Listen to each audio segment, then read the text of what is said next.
On est ici à la Hoops Factory de Toulouse avec un mec qu'on connaît bien ici en France et puis qu'on a suivi forcément avec les Spurs, c'est Bruce Bowen. Nice to meet you, Bruce. Same here. Thank you. I want to talk about a lot of things, NBA, Warriors, Spurs, super team, but first I want to talk about Zaza. Okay. Because he changed the playoff in West with what he did on Kawhi Leonard. And my first question, and the question everybody wants to know, but it's on purpose or not? I think it's a hard thing to say intent with individuals. You never know. You never want to be in that situation. I've been in that situation before where people accuse me of doing things that I probably didn't do intentionally.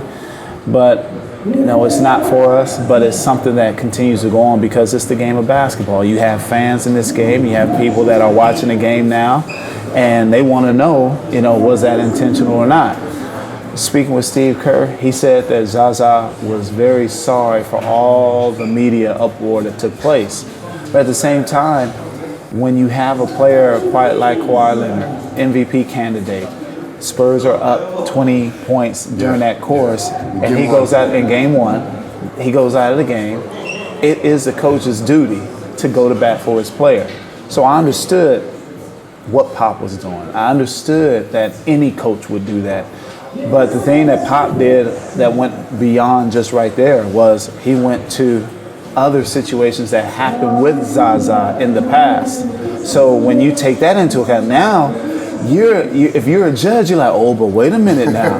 There's other stuff. And no one knows, but then you look, if you, as people will do, they see that and they say, oh, but what happened between them with this and that? Yeah. And it's like, oh, now it puts even more thoughts in their heads as far as, I think it may have been intentional. I don't know. But look what he did last year. Well, look at this year. So I don't know. I try to stay clear of things because I understand how it feels. But all of a sudden, I'm brought into it. Well, Bruce did the same thing. Yeah. And Pop is upset about, no, I didn't do the same thing. You told me for you play golf lately, and a lot of people talk about you because Pop was mad. Yes. About Zaza, Right. against Zaza. He said, Zaza, it's on purpose. Yes. And he said, hey, don't forget, Pop. Yeah. Bruce did the same thing. They said I did the same. I didn't do the same thing. I was already in the space. And that's part of the reason why they came up with a rule saying you got to give a player room to come down. But if you're defending against a great scorer, yeah, you're going to be in their space. That being said, I think at the end of the day, it's more about you make the call, you deal with it, and you move forward. But we live in a society today where they'll continue to talk about it and continue to talk about it. At some point, you got to move on. So, you know, that was Pop's thing. He said it then, left it alone after that. It was about the game from that point on. This injury changed the Western NBA Finals.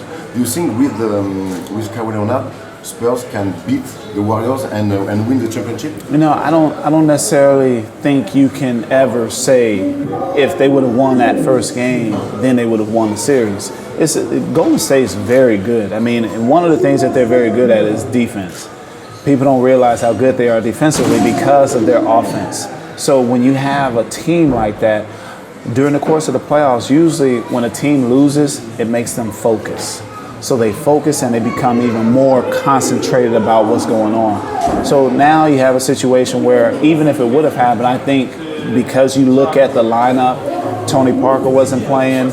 You also, you know, Kawhi is gimpy on that ankle, and then LaMarcus didn't have the best of series during that time. So you look at the key components within the Spurs, you didn't have a lot of those key components. So it wasn't easy for them to necessarily play as a team that we've seen them play as. I want to talk about LaMarcus Aldridge. He comes in San Antonio to after Tim Duncan take the hand of the career. What do you think about LaMarcus? He's not, you know, he don't do the job, man. I laugh at your expression. You know, you're trying to come up with other words, but your face says it. Yeah. No, I think when you talk about players of that caliber, he was brought in because he has such a great career in Portland. And you would think that, okay, now you have Kawhi Leonard and LaMarcus Aldridge. You're still able to build on that foundation of what the Spurs have been based on.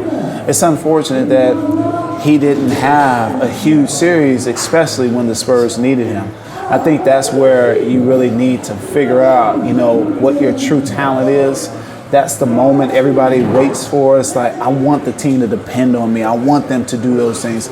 But it was just unfortunate because the Spurs needed him to play at a high level, and he wasn't able to deliver at that particular moment for whatever reason. And I've heard the excuses that have been made. I've heard that he said that, you know, the Spurs didn't utilize him the best way. It's hard for me to understand that because I played for them. I know the coach, and it's almost like a slap in the face to me that you're saying something bad about the organization who have welcomed you, who have done nothing but try to make things as easy as possible for you. I think the only thing you have to do as a player is play your best and let the chips fall where they may. If you miss a shot, so what? I remember when Tony Parker really became a true component for the Spurs, and we were in the 2004 not Western Conference Finals, but we were playing the Lakers, and I remember Pop saying, Tony, your team needs you. The first two games, Tony ate up Gary Payton, but then they started clogging the paint on Tony, so he wasn't able to be effective. So what Tony did the next year, he developed a mid-range shot. So it's about recognizing your weaknesses. Tony was younger than LaMarcus. I agree. You know? But my whole point is Tony made the adjustment of, okay, if this is what's going to happen. Do you think LaMarcus can do this? I like to think he can.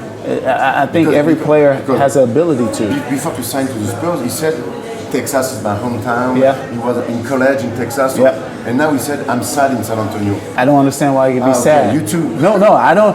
But see, and I know you talk about Tony being younger, but I'm just talking about the mentality now. The mindset. The mindset, Yeah. exactly. Whenever a team does something, okay, I'm not going to blame Pop. I'm not going to blame my teammates. I'm going to get better at what I do so that I can be better. So, do you think LaMarcus Aldridge is on the trend line to the Spurs? It's a good thing for the Spurs? Well, I think that in this day and age, whenever a player says that they're not happy somewhere, the best thing that they can do is try to figure things out in a way where both sides will be happy. So you have LaMarcus coming up as far as free agency in 2 years. You want to maybe try to trade him in order to get something in return as compared to losing him once free agency happens. Tony Parker is injured. He get one more year in his contract. Spurs wants maybe to get Chris Paul. It's done. He goes to the Rockets now. We talk about after this. What the Spurs have to do in this free agency on the point guard spot? Yeah, I think it's one of those deals now where they're going to be forced to really play a lot of young guys at the point guard position. Understand that Tony won't be back till, say, maybe mid to late January. You have to really allow a player to be groomed there, see what they can do. You're going to have to live with their mistakes, whether it's DeJounte Murray or the new guy they just drafted out of Colorado. You have to give them time and really leeway to rely on, obviously, Kawhi, but others as well. When you do that, now that person is getting on-the-job training. Now they're getting those situations and mistakes out of the way so that they can become better. Or if they don't, you can just see it and say, okay, well, he's not ready for that at this particular moment, but we're able to utilize something from this player. They got to get younger all over. So the point guard position is a good spot, but I think during the course of the playoffs, DeJounte Murray learned a lot. How fast the game is, how important it is to make better decisions and get guys in certain positions to be acceptable. Warriors is a super team. It's a new way in NBA. Right. We've never seen that before. Now everybody wants a super team. What do you think about that? I don't think they're a super team per se. I think in the 80s you had teams that were just as talented. You know, you look at Boston. You had McHale, Bird, Ainge, Parrish. You know, all these individuals. In the Lakers, Magic, Kareem, Cooper, Scott, Worthy. So it's not about necessarily saying a super team, but it's about getting back to the basics of basketball, and that's playing defense. A lot of times right now, you have one guy that they say, oh, he's a great defender. Now it's back to getting everybody. Everybody has to buy into that aspect of the game. Everybody has to play defense, and I think the only way that you're able to affect a super team is you got to play defense from point guard to the center. Like Warriors did? Yes, exactly. You know, I thought if there was a team that could match up pretty good against the Warriors, it was the Cavaliers. You had guys there that could do that, but you still have to pay attention to little details like LeBron James. You have Kevin Durant coming in game 3, late in the game. You drop below the three-point line?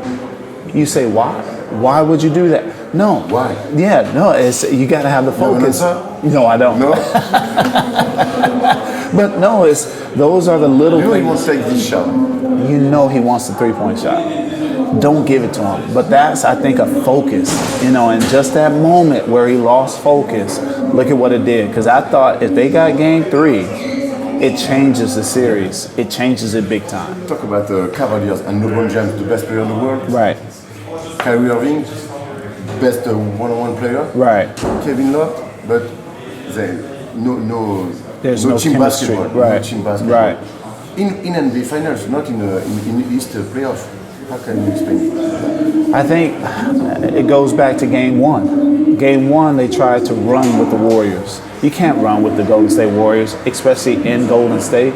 You have to come up with a game plan. I think the game plan was not a good game plan for them. And then when you talk about one-on-one play, you know, yes, you have those moments where you do that, but you got to be able to get the ball from one side of the floor to the other with player movement, ball movement. That's what makes, I think, European players so special today, is that they're able to play and move without the ball. It's not just, hey, I need the ball in order to be effective. They understand that, hey, I need to run this way, come off a screen, dribble handoff, keep moving. Guys don't want to deal with that. Guys don't want to play defense for long possessions. So when you get back to that quality of the game, then you have more success.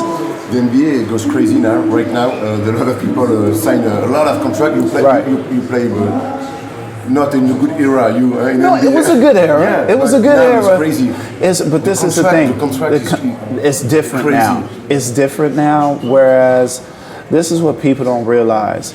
No matter what, I don't know what school you went to, but your school is better now than it was when you were there. But when you were there, it was better for you than it was for people 10 years older than you. We have to always realize that it's about getting better in time. I do remember those contracts where a max contract was $80 million. And I remember you had to really work really hard for that. Now it's not about that you don't have to work hard. It's a better game. It's a better product. Everything gets better behind you. So you have a lot of players that have worked so hard to get equality in the game. You know, you think about the greats of the game, the things that Bill Russell did for Magic Johnson, the things that Magic Johnson did for Michael Jordan, the things that Michael Jordan did for players like Kobe, and things that Kobe did for players like LeBron. So it always gets better behind you. Now, when I played, yes, we may not have made the money that guys can make today, but we made a lot of money too. Yeah. You know, so it's not a matter of, you know, oh, they shouldn't get all that money. We should do better with our money, where we don't have to worry about those behind you and be able to celebrate where the game is, because the game is global now. When I first got in the NBA, I remember there was a game in Paris. It was Celtics and a European team. And it was just kind of like, oh, okay. But now, everybody around the world understands the game of basketball. We play different global games all over the place. We have games in Africa. We have games in London. We have games here in France. All over the place. We have leagues now. So I think it's grown in a positive light, whereas if you get someone who's upset about, say, for example, Patty Mills getting $40 million, shame on that person who's upset at the other guy. Steph Curry signed the biggest contract in history, 200K. 200 million. Yeah, not Yeah. 200K. Not K. Yeah, Million. exactly. You explain that to the people. No, it's a good thing for the NBA. He deserves it. You know what? He earned it. 2-time MVP. When have the Warriors had the relevance that they have? You got kids all over the world trying to do what Steph does. It's the Michael Jordan effect. You know, Michael Jordan with everybody with but what he's doing is a credit to the game. You know, so if he gets that, I don't think people should be upset about that. I think if anything, they're like, wow, that's incredible what his talent has allowed him to do. Exactly. Congrats. Exactly. Congrats. That's what I do, at least. Me too. Talk about you. You start your career, your professional career in France. Right. Like an incredible scorer. Right. Yeah. But in NBA, you create your place like an incredible defender. How you change your mindset like this? I said this in Evero. We had guys with different roles. We had a guy by the name of Patrick Zamora. He was our defending guy, a good defender. You had Eric Fleury, who was a point guard. Joseph, I forget our big center last name, but he had been in Pro A before. And then you had Claude Williams, who understood the game. That was another American. So for me, what I learned during that time, even though I was a scorer, I learned that it was so important roles on a team.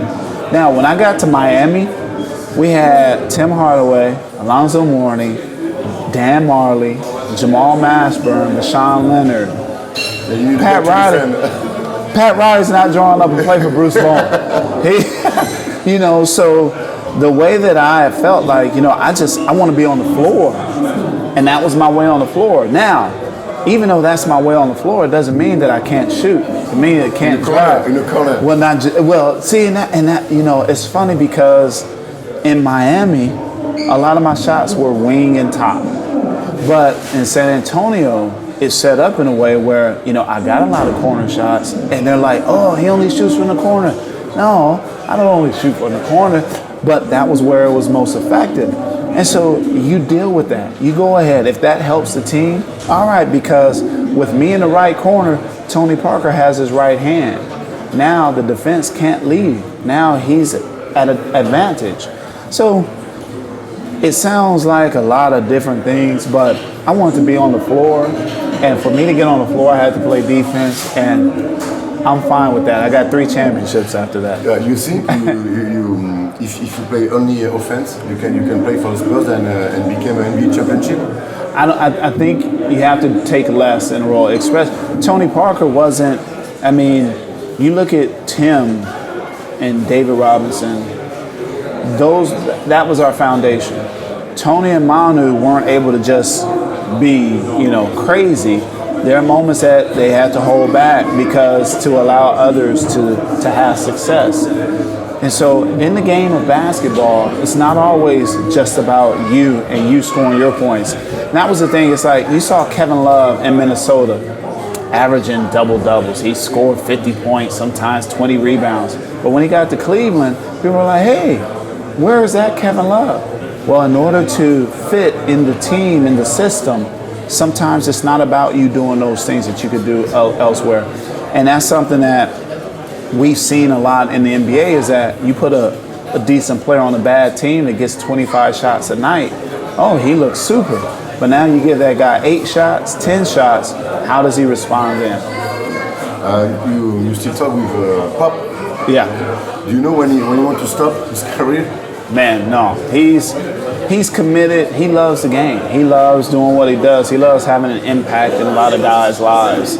And, you know, even with the Olympic stuff, you know, I think it's overdue. I think he should have been the Olympic coach a long time ago because there was a system and they just kind of skipped over him and put Coach K there. But I think he's deserved of the opportunity to coach the Olympic team. It was a pleasure, Bruce. Thank you very much. Man, my man, not a problem.